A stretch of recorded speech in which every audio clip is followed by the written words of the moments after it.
السلام علیکم ورحمۃ اللہ وبرکاتہ۔ الحمد للہ رب العالمین، والصلاة والسلام علی سید الانبیاء والمرسلین، اما بعد، اعوذ باللہ من الشیطان الرجیم، بسم اللہ الرحمن الرحیم، انا اعطیناک الکوثر فصل لربک وانحر ان شانئک هو الابتر۔ حاضرین جماعت، نوجوانان اسلام، اس اقرا دعویٰ سینٹر کے امیر صاحب مولانا صہیب سلیمان، منور بھائی اور بھی سب ہیں جو اقرا دعویٰ سینٹر سے جڑے ہوئے ہیں۔ الحمدللہ یہ اقرا دعویٰ سینٹر کا پروگرام اپنی بالکل آزادی کے ساتھ بنا رکاوٹ رواں دواں ہیں، اپنی آواز ہر جگہ پہنچا رہا ہے انٹرنیٹ کے ذریعے۔ سب سے بڑی کامیابی جو امیر صاحب ہے وہ یہ ہے کہ لوگوں کی حاضری، لوگ خود حاضر ہوتے ہیں، اس کو میں ہمیشہ تعریف کرتا ہوں۔ تو یہ جمعیت کی طرف سے پروگرام چلتا ہے الحمدللہ۔ آپ کی جمعیت کی تعریف کرنی ہوگی۔ متحرک جمعیت شروع سے بنگال کے حالات، تاریخ اہل حدیث جب بھی شروع کریں گے تو بنگال سے ہی شروع ہوگی الحمدللہ۔ تو کہنے کا مطلب یہ ہے کہ زمانہ کہاں سے کہاں پہنچ گیا ہے، چاند پر پہنچ گیا ہے، لیکن اللہ کے فضل و کرم سے ہم کو جہاں نبی چھوڑ کے گئے ہم وہیں پر ہیں۔ اللہ کا فضل و کرم ہے، ہمارے پاس وہیں داڑھی ہے، وہیں مصلی ہے، وہیں قرآن ہے، وہیں حدیث ہے۔ دنیا کی کوئی طاقت ہمیں دین سے ہٹا نہیں سکی ہے، یہ اللہ کا فضل و کرم ہے۔ ہمارے نوجوان دین سے جڑے ہوئے ہیں، بچے جڑے ہوئے ہیں، یہاں پر بچوں کی تربیت ہوتی ہے۔ جو بھی بڑے بڑے لوگ ہیں، ماسٹر ہے، ڈاکٹر ہے، آتا ہے آپ کے بچوں کو یہاں تعلیم دیتا ہے، عورتوں کی تعلیم ہوتی ہے۔ تو یہ بڑی کامیابی الحمدللہ۔ آنے والے وقت میں ہمارا دعویٰ سینٹر یہ بھی سوچتا ہے کہ کوئی مضبوط ادارہ ہو جس میں قرآن حدیث کی مضبوط تعلیم ہو۔ انشاءاللہ وہ دن بھی آئے گا انشاءاللہ، حالات ایسے دکھ رہے ہیں۔ میں نے قرآن کی آیت تلاوت کی، انا اعطیناک الکوثر فصل لربک وانحر ان شانئک هو الابتر۔ تو یہ آج کے اس اقرا دعویٰ سینٹر میں جو موضوع ہے وہ ہے عظمت مصطفیٰ، نبی صلی اللہ علیہ وسلم کی عظمت، شان۔ دیکھیے، عظمت اور شان کی انتہا اس وقت ہوتی ہے جب جانی دشمن بھی آپ کی تعریف کر دے، جانی دشمن بھی آپ کی تعریف کر دے تو اس وقت انتہا ہو جاتی ہے۔ تو انا اعطیناک الکوثر، اے نبی، اعطیناک، ہم نے آپ کو عطا کیا ہے حوض کوثر یا خیر کثیر، بہت ساری بلائیں اللہ رب العالمین نے آپ صلی اللہ علیہ وسلم کو عطا کی۔ فصل لربک وانحر، بس آپ نماز پڑھیں اور قربانی کریں۔ دیکھیے، بہت سارے آپ کے یہاں خالص اہل حدیث ہیں، یہ آیت کی بہت سارے جو فرقے اس کے خلاف ہیں۔ اللہ رب العالمین کہتا ہے کہ پہلے نماز پڑھ پھر قربانی کر. یہ عام حکم ہے، چھوٹا سا بچہ بھی سمجھ میں آتا ہے، سمجھ جاتا ہے. یہ عید کے بارے میں ہے، قربانی بقرہ عید کے بارے میں ہے. لیکن کچھ پگڑی والے صاحب دستار وہ کہتے ہیں کہ نہیں، دیہات جہاں ہوتا ہے، جہاں شہر نہ ہو، وہاں پہلے قربانی کر سکتے ہیں صبح صبح. نماز ہوتی نہیں ہے، کیونکہ نماز جو عید ہوتی ہے وہ شہروں میں ہوتی ہے. یہ ہمارا اصول نہیں ہے، اہل حدیث کا اصول نہیں ہے، یہ احناف کا اصول ہے. لیکن قرآن میں تو کوئی ایسا اشارہ نہیں ہے کہ دیہات یا شہر کا کوئی فرق ہو، ایسا کچھ بھی نہیں، عام حکم ہے. لیکن وہ لوگ کیا کرتے ہیں، پہلے قربانی کر دیتے صبح گوشت کھانے کے لیے. پیارے نبی نے فرمایا کہ جو پہلے قربانی کرتا ہے، عید کی 2 رکعت پڑھنے سے پہلے جو قربانی کرتا ہے، اس کی قربانی نہیں ہے، وہ کھانے کا گوشت ہے. قربانی وہی ہے جو عید کے بعد، عید پڑھنے کے بعد کی جائے. تو یہ مسئلہ اس میں آ گیا. جو احناف لوگ ہیں وہ اس طرح کرتے ہیں کہ دیہات میں جو ہوتے ہیں ان کو کہتے ہیں کہ تم صبح صبح کھا لیا کرو. تو یہ اللہ اور اس کے رسول کی اطاعت نہیں ہے. قرآن کی صاف آیت اللہ رب العالمین نبی کو بتاتا ہے کہ آپ نماز پڑھیں پھر قربانی کریں. ان شانئک هو الابتر، بے شک آپ کا دشمن بے نام و نشاں ہے. آپ کا دشمن بے نام و نشاں، دنیا میں ان کا کوئی نام لینے والا نہیں ہے آپ کے دشمنوں کا. جب آپ صلی اللہ علیہ وسلم کی اولاد حضرت ابراہیم علیہ السلام کی، آپ کے بیٹے کی جب وفات ہوئی تو کفار اور مشرکین بہت خوش ہوئے اور یہ کہا کہ نبی صلی اللہ علیہ وسلم کا اب نام باقی رہنے والا نہیں ہے، نسل ختم ہو گئی. ان شان اقول ابتر جو ہے نا، یہ ابتر عرب میں بڑی گالی ہے. کسی کو اگر ابتر بول دیا جاتا تو بہت بڑی گالی دیتی، نہ معاف کرنے والی گالی، یعنی آپ کی نسل ہی ختم ہو گئی. یہ نبی صلی اللہ علیہ وسلم کو کہا گیا.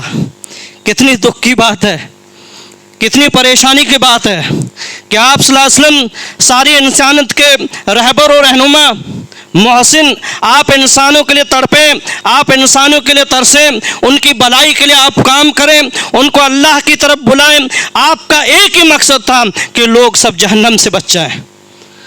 آپ کا یہ ہماری طرح نہیں تھا کہ ہم بس مسلمان ہیں، ہمارا دین ہمارے لیے ہے، ہمارا مسلک ہمارے لیے ہے، بلکہ دین سب کے لیے ہے. قرآن سب کے لیے، اللہ رب العالمین نے سب کے لیے اتارا ہے. کہیں پر قرآن میں نہیں لکھا ہے کہ مسلمانوں کے لیے. شہر رمضان الذی انزل فیہ القرآن ھدی للناس، تمام لوگوں کے لیے ہدایت ہے. تو یہ قرآن سب کے لیے. آپ کا ٹارگٹ، آپ کا مشن بھی یہ تھا کہ دنیا کا کوئی بھی انسان جہنم میں نہ جائے. دیکھیے دعوت تبھی کامیابی ہو سکتی ہے جب انسان کا ٹارگٹ اور مقصد انسان سے محبت ہو، پیار ہو. اپنا مسلک یا اپنا وہ فوکس کرنا، ان پر دلائل مضبوط کر کے اپنے آپ کو اوپر دکھانا، ان کو نیچے دکھانا، یہ ٹارگٹ ہرگز اسلام نہیں سکھاتا ہے. اسلام پیار و محبت سکھاتا ہے. اسلام یہ سکھاتا ہے کہ کوئی بھی انسان جہنم میں نہ جائے، سب جنت میں جائے. یہ نبی صلی اللہ علیہ وسلم کا ٹارگٹ تھا. تو ان شانئک الابتر، آپ کو گالی دی گئی کہ اب اس کی کوئی نسل نہیں، نبی کا نام ختم ہو گیا. لیکن ایسا نہیں ہے، قیامت تک حشر میں بھی نبی صلی اللہ علیہ وسلم کا نام ہوگا. تمام انبیاء آپ کے پیچھے ہوں گے، پہلے آپ ہوں گے. آپ دیکھیے کوئی ابو جہل کا، ابو لہب کا کوئی نام لینے والا ہے دنیا میں؟ کوئی نام لینے والا نہیں ہے. ان کو یاد کیا جاتا ہے تو پیارے نبی صلی اللہ علیہ وسلم کے توسل سے یاد کیا جاتا ہے، اور ان کی برائیاں، ان کی مکاریاں بیان کی جاتی، ان کی برائی کی جاتی ہے. ورنہ ان کا کوئی دنیا میں نام ہو، کوئی ماڈل بنانے والا نہیں ہے، کوئی نام و نشانی لینا دنیا میں نہیں ہے ان کا. تو آپ صلی اللہ علیہ وسلم کا نام جو ہے وَرَفَعْنَا لَكَ ذِكْرَكَ، اللہ رب العالمین نے آپ صلی اللہ علیہ وسلم کے نام کو اونچا کیا ہے. تو آپ صلی اللہ علیہ وسلم کو یہ تکلیفیں دے دے گی. آپ اور ہمارے میں سے کسی کی اولاد کا انتقال ہو جائے، اس وقت سارے لوگ یہ کہنے لگ جائیں تو ہم پر کیا گزرتی ہے، زندگی بھر معاف نہیں کریں گے. زندگی بھر معاف نہیں کریں گے، اس کی شادی میں نہیں جائیں گے، اس کے مرنے میں نہیں جائیں گے، اس کی قبر کی مٹی تک دینے جائیں گے، کیونکہ جب میرا بیٹا مرا تھا تو انہوں نے کہا تھا کہ اچھا ہوا، اب نسل ختم ہو جائے گی، ہم کبھی برداشت نہیں کرتے ہیں۔ لیکن نبی صلی اللہ علیہ وسلم کو کیسی گزری ہوگی، لیکن آپ صلی اللہ علیہ وسلم تو تمام انسانوں کے لیے رہبر تھے، رہنما تھے۔ آپ کو تکلیف دے، آپ کو پریشان کرے، آپ کو مصیبت پہنچائے، پھر بھی آپ اسے سند امان دیتے تھے۔ آپ کے لیے امن ہے، آپ مجھ پر دھول برسائیں، کانٹے برسائیں، راستوں میں کانٹے بچھائیں، ہم کچھ نہیں کہنے والے ہیں، ہم دعا دینے والے ہیں، دعائے خیر کرنے والے ہیں۔ آپ کو کتنا بھی پریشان کیا جائے لیکن آپ دعائے خیر کرتے تھے۔ جب آپ صلی اللہ علیہ وسلم طائف میں تھے، دشمنوں نے پتھر برسائے،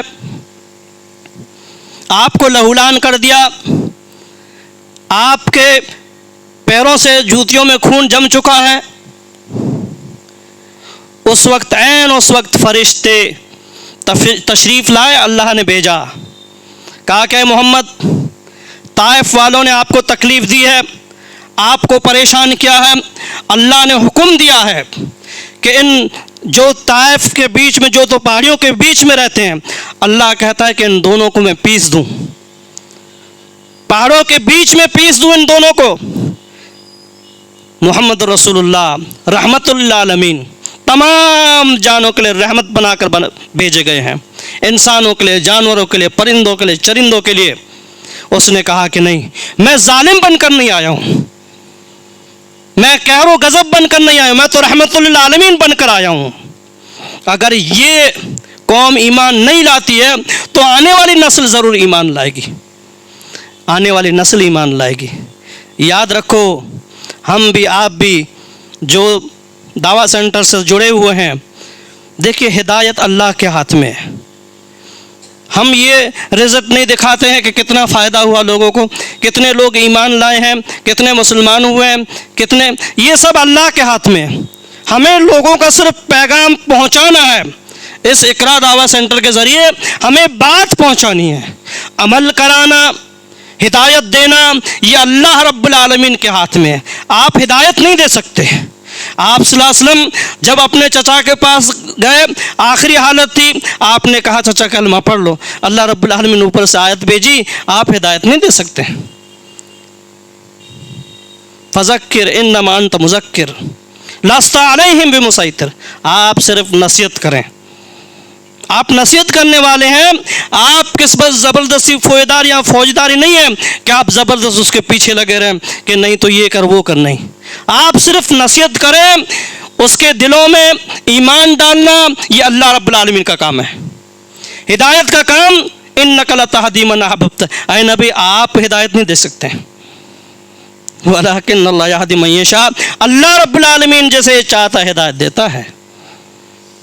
تو ہمیں یہ دعوت کا کام جاری رکھنا ہے، ہدایت اللہ کے ہاتھ میں ہے، یہ اللہ رب العالمین جس سے دے ہدایت۔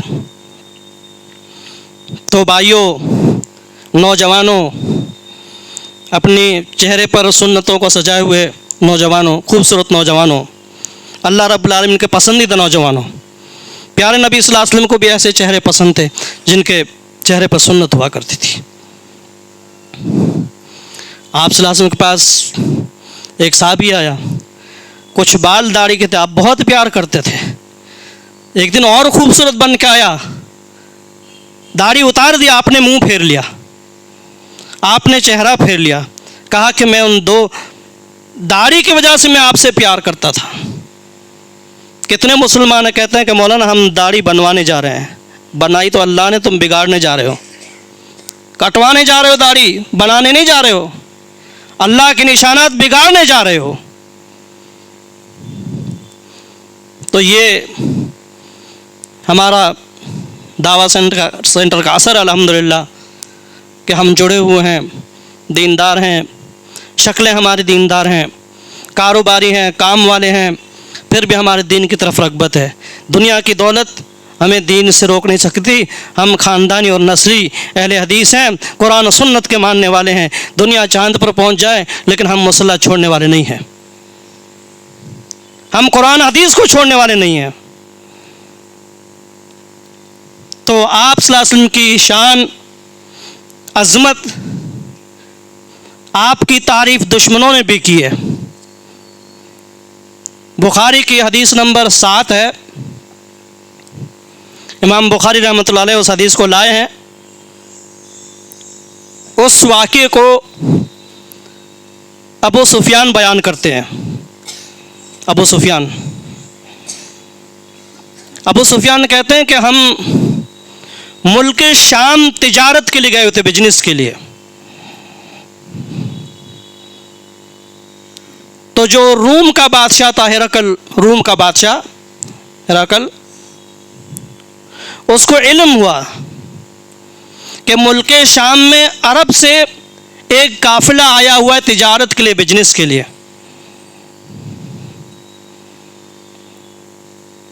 تو جو ہرقل بادشاہ تھا اس کو نبی صلی اللہ علیہ وسلم کا خط پہنچ چکا تھا، آپ کو دعوت نامہ پہنچ چکا تھا۔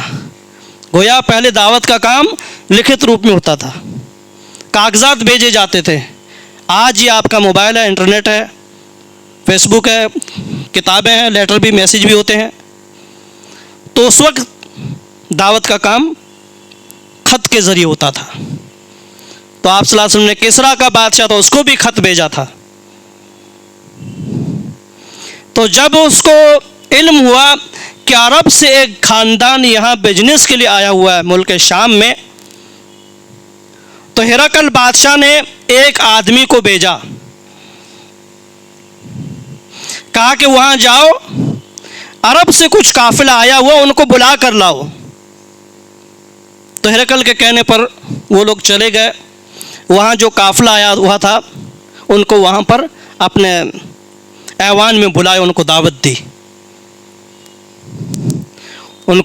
دی، اپنا جو پارلیمنٹ تھا اس میں بلایا، خوب ان کی عزت کی، اور ان سے کچھ سوالات کیے نبی صلی اللہ علیہ وسلم کے بارے میں، کچھ نشانیات پوچھی اس ہرقل بادشاہ نے کہ اگر یہ نشانیاں اس میں ہیں تو یقیناً وہ نبی ہے۔ تو سب سے پہلے جب وہ قافلہ عرب کا وہاں پہنچا تو ہرقل بادشاہ جو تھا اس نے ان سے پوچھا کہ بھئی تم میں سے نبی صلی اللہ علیہ وسلم کے جو خاندان ہے اس خاندان میں سے کون ہے تم میں سے؟ تو ابو سفیان کھڑا ہوا، ابو سفیان نے کہا کہ میں ہوں نبی صلی اللہ علیہ وسلم کے خاندان سے۔ ہرقل بادشاہ نے کہا کہ تم آگے آ جاؤ۔ ابو سفیان کو آگے لایا گیا اور دشمن جو اس کے لشکر کے آدمی تھے ان کو پیچھے کھڑا کر دیا گیا۔ ابو سفیان سے کہا کہ میں اس سے کچھ سوالات کرتا ہوں، کچھ میں سوالات رکھتا ہوں، ان سوالات کا یہ جواب صحیح دے تو تم چپ رہنا، اگر ابو سفیان کچھ غلط کہتا ہے تو تم پیچھے لائن میں کھڑے ہو، اس کو ٹوک دینا، مجھے اشارہ کر دینا کہ یہ غلط بیانی کر رہا ہے۔ تو ابو سفیان کھڑے ہو گئے۔ بادشاہ نے سب سے پہلا سوال کیا کہ جو وہ نبی بھیجا گیا ہے وہ کس خاندان سے، کیسا اس کا نسب کیسا ہے؟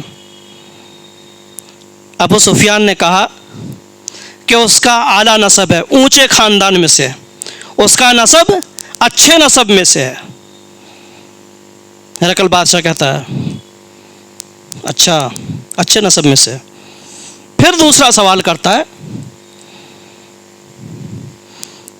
کہ اس کی جو دعوت ہے وہ کیا ہے؟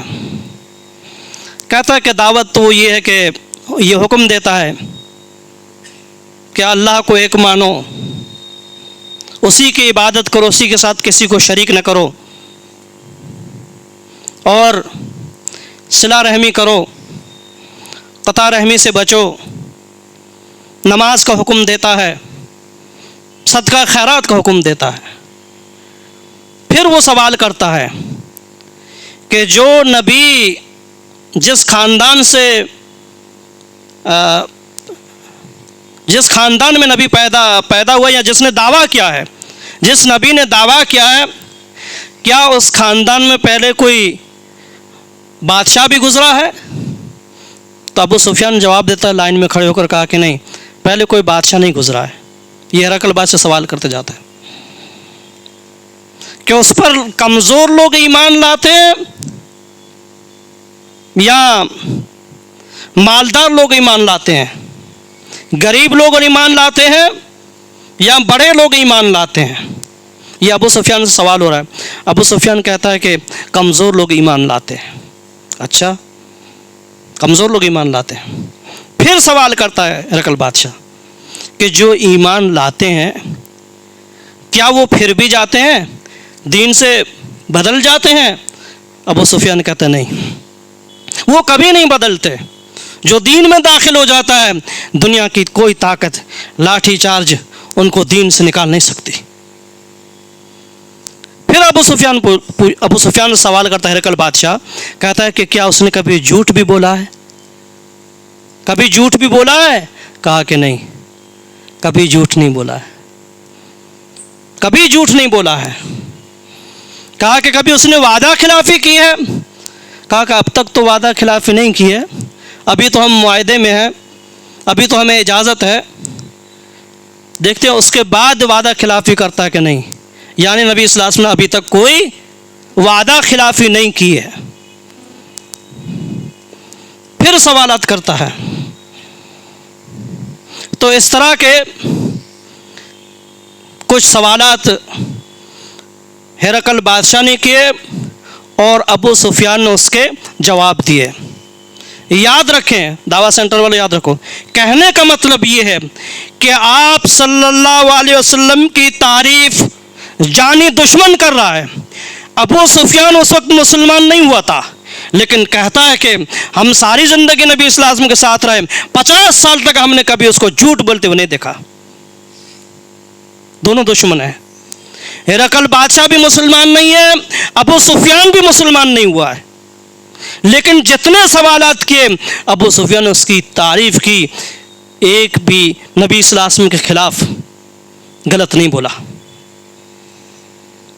جب تمام سوالات پوچھ لیے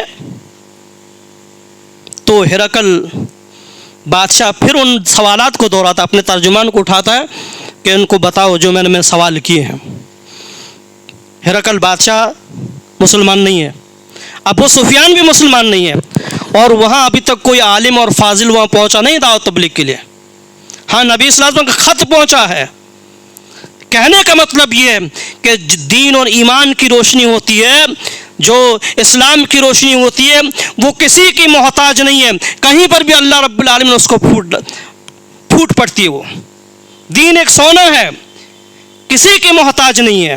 اللہ رب العالمین جہاں چاہے کسی ملک میں ایک مسلمان بھی نہ ہو، وہ ہزاروں لاکھوں مسلمان ہو جائیں، کوئی آدمی گیا بھی نہ ہو۔ تو ہمیں صرف دعوت کا کام کرنا ہے، ہمیں رزلٹ نہیں دیکھنا ہے، رزلٹ اللہ رب العالمین پر چھوڑ دینا ہے۔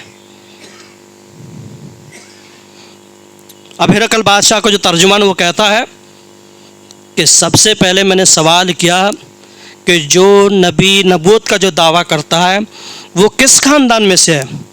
تو ابو سفیان تم نے کہا کہ وہ اچھے خاندان میں سے تھے۔ تو یاد رکھیں، نبی اچھے خاندان میں ہی بھیجا جاتا ہے۔ گویا ہرقل بادشاہ یہ تسلیم کر رہا ہے، آپ کی نبوت کا اقرار کر رہا ہے، آپ کی تعریف کر رہا ہے کہ بے شک نبی اچھے خاندانوں میں بھیجے جاتے ہیں، اور نبی یقیناً وہ اچھے خاندان میں سے ہے۔ یہ گواہی دے رہا ہے، دشمن گواہی دے رہا ہے، وہاں کوئی مسلمان نہیں ہے۔ ابو سفیان، میں نے تم سے دوسرا سوال کیا تھا کہ اس کے جو ماننے والے ہیں، جو لوگ ایمان لاتے ہیں، وہ کمزور لوگ ایمان لاتے ہیں یا بڑے شرفا لوگ ایمان لاتے ہیں؟ ابو سفیان تم نے کہا کہ کمزور لوگ ایمان لاتے ہیں۔ یاد رکھیں، نبیوں پر ایمان لانے والے کمزور ہی ہوتے ہیں، کمزور لوگ ہی دین کو مضبوط پکڑتے ہیں، دین کا کام کرتے ہیں۔ یہ جواب کون دے رہا ہے؟ ہرقل بادشاہ جو روم کا بادشاہ ہے اور نبی صلی اللہ علیہ وسلم کا دشمن ہے، ابھی ایمان نہیں لایا، لیکن ساری باتیں کوٹ کر کے بتا رہا ہے کہ نبی کی یہ صفات ہوتی ہے، نبی کی تعریف ہو رہی ہے وہاں پر۔ وہاں کوئی مسلمان ابھی نہیں پہنچا ہے، ابو سفیان بھی مسلمان نہیں ہے۔ پھر اس کو کہتا ہے کہ میں نے کہا تم سے سوال کیا، ہرقل بادشاہ خود سوالات دور ہے، میں نے تم سے سوال کیا کہ دین پر جو لوگ جڑ جاتے ہیں کیا وہ کبھی بدل بھی جاتے ہیں؟ تم نے کہا کہ نہیں، وہ دین سے کبھی پھرتے نہیں ہیں، وہ دین سے کبھی پھرتے نہیں ہیں۔ کہا کہ یہی ایمان کی چاشنی ہوتی ہے، یہی ایمان کی حلاوت ہوتی ہے۔ دنیا کے مار اور ڈنڈے اس کو ایمان سے ہرا نہیں سکتے، ہٹا نہیں سکتے، یہی ایمان کی چاشنی ہوتی ہے۔ کون کہہ رہا ہے؟ ہرقل بادشاہ کہہ رہا ہے۔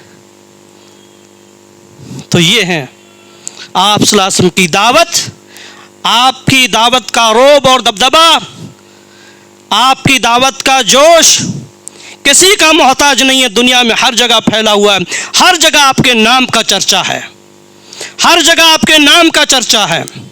ایک یہودی مائیکل جہارٹ جس نے کتاب لکھی 100 آدمیوں کو چنا، دنیا کے 100 آدمیوں کو چنا، 100 آدمیوں کو چن کر اس نے پھر رزلٹ نکالا کہ سب سے مہان آدمی کون ہے دنیا میں؟ وہ عیسائی کہتا ہے کہ 1 نمبر نبی صلی اللہ علیہ وسلم ہے۔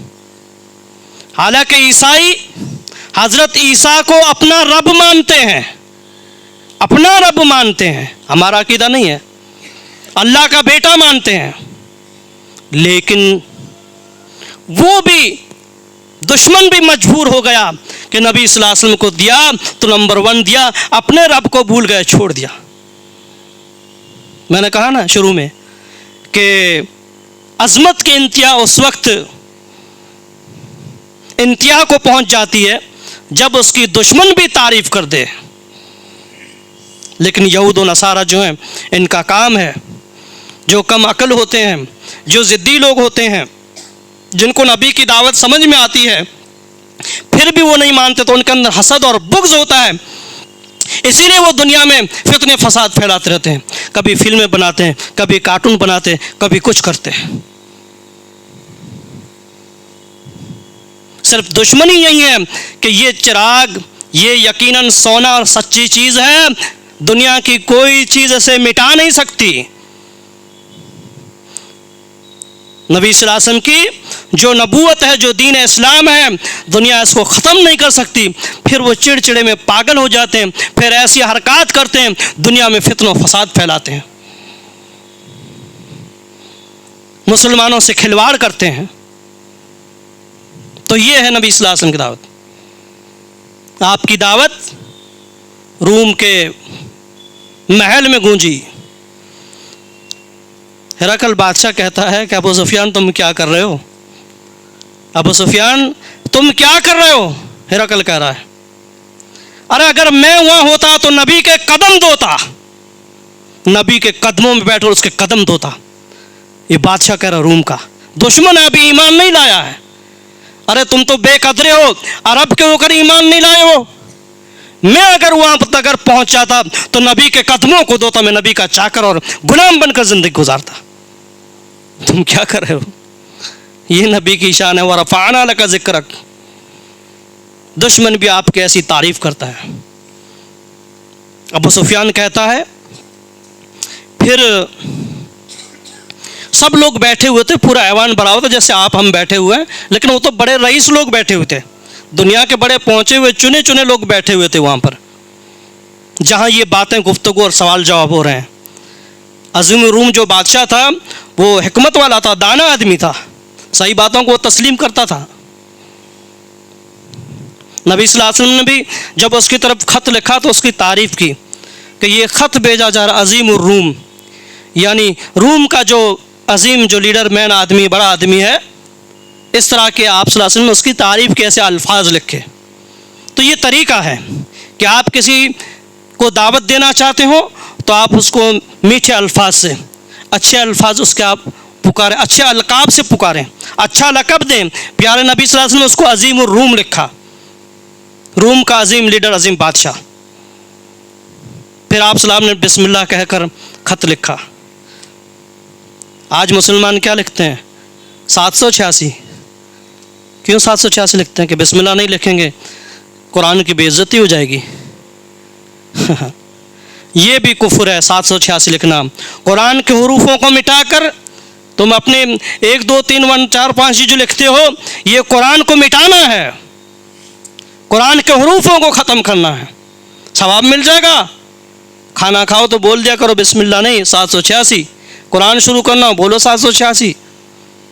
چل جائے گا؟ نہیں چلے گا. تو یہ لوگوں نے، آپ صلی اللہ علیہ وسلم نے بادشاہوں کو خط لکھے، آپ صلی اللہ علیہ وسلم نے خط بسم اللہ سے شروع کیا. اس طرح کسرا کو جو خط بھیجا تھا وہی خط وہاں پڑھا گیا تھا، تو اس میں بھی بسم اللہ لکھی ہوئی تھی. تو اس سے یہ میسج ملتا ہے کہ جو کسرا بادشاہ تھا اس نے خط پھاڑ بھی دیا تھا، لیکن آپ صلی اللہ علیہ وسلم پھر بھی بسم اللہ رکھ رہے ہیں. کیا اللہ کے نبی صلی اللہ علیہ وسلم زیادہ عزت نہیں جانتے تھے؟ تو بسم اللہ ہی لکھنا چاہیے. تو وہ خط پڑھتے ہیں. جب خط پڑھنے لگے کہ میں اللہ کے نام سے شروع کرتا ہوں بادشاہ روم پر، اور سلامتی اس پر جو اللہ رب العالمین کے ہدایت پر ایمان لاتا ہے، اس پر سلامتی ہو. اس طرح سے سلام کر سکتے ہیں. السلام علیکم ورحمۃ اللہ وبرکاتہ غیر مسلم کو نہیں کر سکتے. حدیث میں آیا کہ سلامتی ان پر جو ہدایت کی پیروی کرے.